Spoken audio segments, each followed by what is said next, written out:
Hello YouTube and welcome back. EA released Awards Event Week 2 and we have a new MSPs, 95 overall cards and also 96 overall cards which potentially can go up to the 99. So today I will break all that down. We will talk about how much it costs to potentially get yourself a 99 overall card in your collection and in general talk about all the cards released by EA. As always, if you're new to the channel, please smash that like button and subscribe. It really helps a lot with the YouTube algorithm. It's June and also makes me smile, so please, if you're new, smash that button and let's dive into it. The new MSPs will be Henrik Sedin, Niedermayer, Landeskog, Ted Lindsay, and Carey Price. The first one is Henrik Sedin. Quite a small guy, pretty much same as his brother, playmaking forward with sniping forward, two-way forward, checking boost, dangle boost, shooting boost, and playmaking boost, and also defensive boost. Superstar abilities tape to tape, quick draw, third eye, elite edges, and born leader. The card is not bad, it's just if you prefer smaller players or you're Vancouver Canucks fan, 100% would be nice to have both brothers actually in the same team because we really never have Sedin brothers having a good cards, and these are actually decent. The hands are all 99, the shooting is also good, the acceleration and speed is decent, even the endurance is 93. Next one is Gabriel Landeskog. Actually surprised to see him getting a card because EA usually forgets about his existence. Power forward, sniping forward, two-way forward, with playmaking boost, accelerator boost, shooting boost, and checking boost. And obviously you can get that speed boost. So you can get the speed up to the 99, the acceleration is 97, agility 97, even endurance is 94. When I say even, because you know, EA really don't like players to get any endurance this year. Superstar abilities, close quarters, truculence, born leader, elite edges, and unstoppable force. Truculence and close quarters would be something I would like to activate on this player. The shooting, again, I don't know exactly what EA is doing, but all these cards are really not getting the 99 shooting. The hands, on the other hand, actually sounds quite funny, but are actually decent when shooting isn't. But I know you can actually boost the shooting with some of the synergies, but that's up to you where you want to use them. And of course, we also have another Detroit Red Wings player, Ted Lindsay. Very small player, but if you're building a Detroit Red Wings team, then this player definitely needs to be in your lineup. Two-way forward with sniping forward and power forward, checking boost, dangle boost, shooting boost, and playmaking boost, and defensive boost, because obviously he's small and he needs some defensive stats being boosted. Again, hands pretty much all 99, the speed is 99, like the skating in general is decent except the endurance, but the shooting all 96.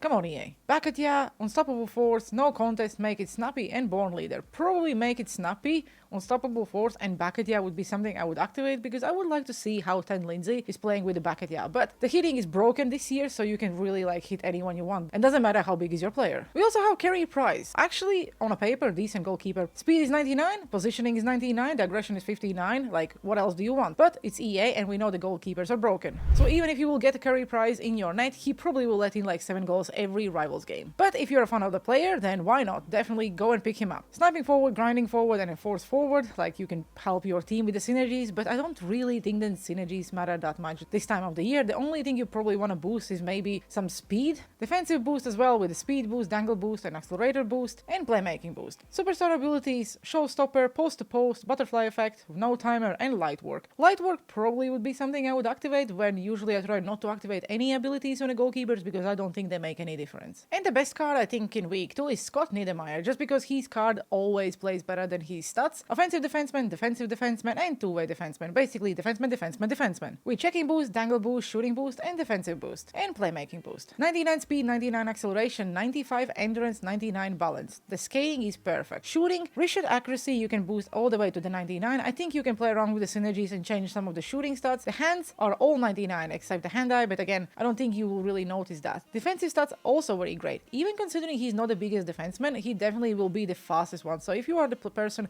who likes straight lining or just getting into the zone, then Scott Niedermayer will really help you with that. Let's say you have Makar and Scott Niedermayer, you have a 99 speed both sides, and like what else can you ask? Superstar abilities, elite edges, stick him up, send it, quick pick, and heat seeker. Heat seeker, quick pick, and maybe even elite edges because of his size would be fun abilities to try out. I probably would just go with quick pick and heat seeker, but as every other superstar and zone ability, it's a very subjective and personal preference. Week 1 in my opinion was better than week 2, but again, if you're like looking for any particular players like Scott Niedermayer because you're doing an all-time Devils team, then definitely he would be your pick. But I also think because he already have like a power-up icon, you probably already are using it. And now it would be really hard for you to go and pick up his MSP because you already invested so many power-up collectibles. There are still some decent cards, like don't take me wrong, I'm not complaining.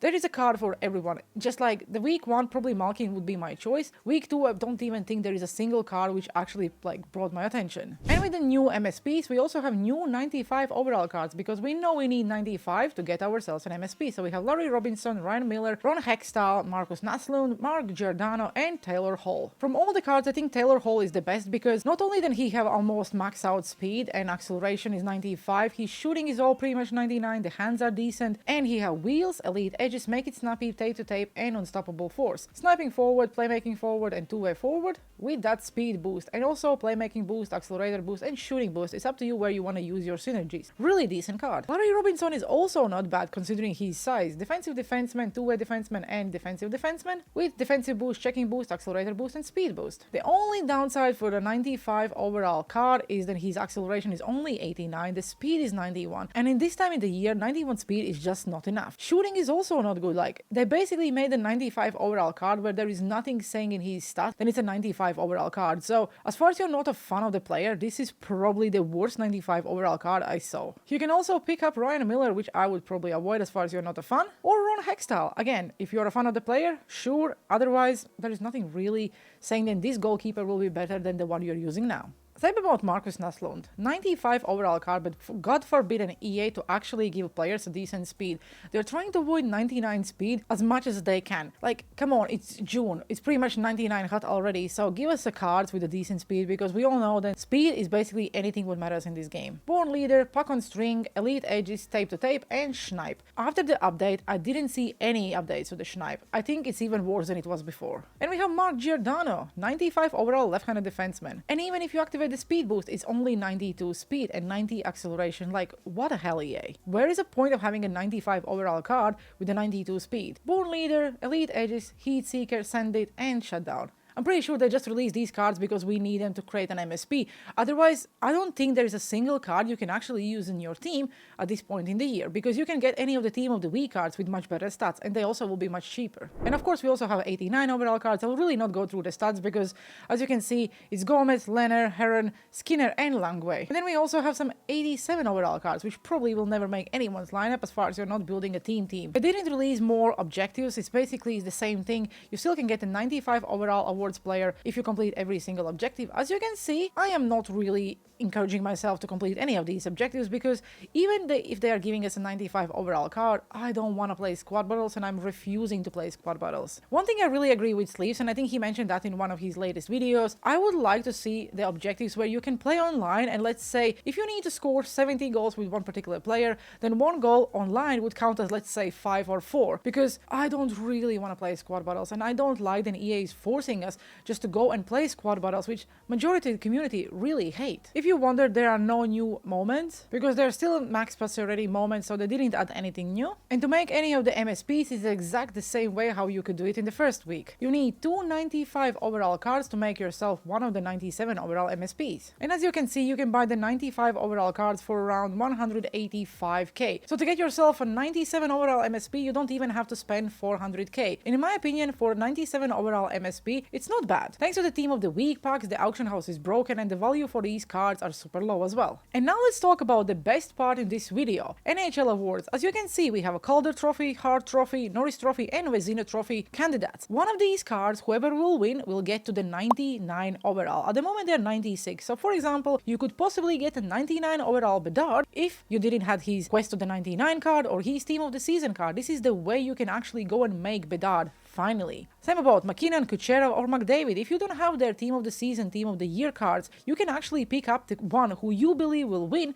and he potentially will be a 99 overall. Same about the goalies and same about the defensemen. So if I will need to guess, then Calder probably will be Bedard. In Hart Trophy, I think it could actually be Kucherov or McDavid. Norris Trophy, I believe it will be Quinn Hughes.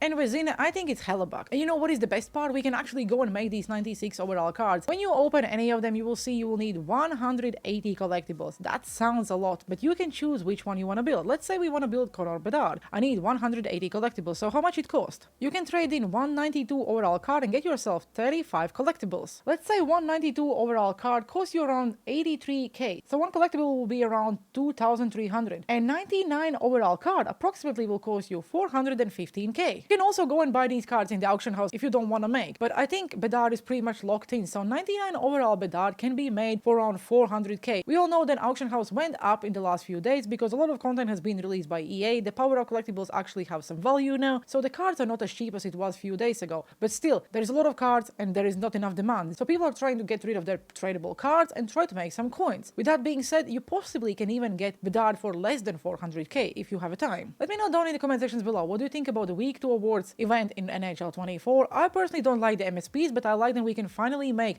a Bedard or even like Hellebuck, so it gives us another opportunity to get high-end cards with a cost of pretty much nothing. 400k this time of the year if you're playing this game from day one, or even if you're recently picking up, 400k is not a lot. With that being said, I hope you enjoyed today's video, have a good one and see you on the ice!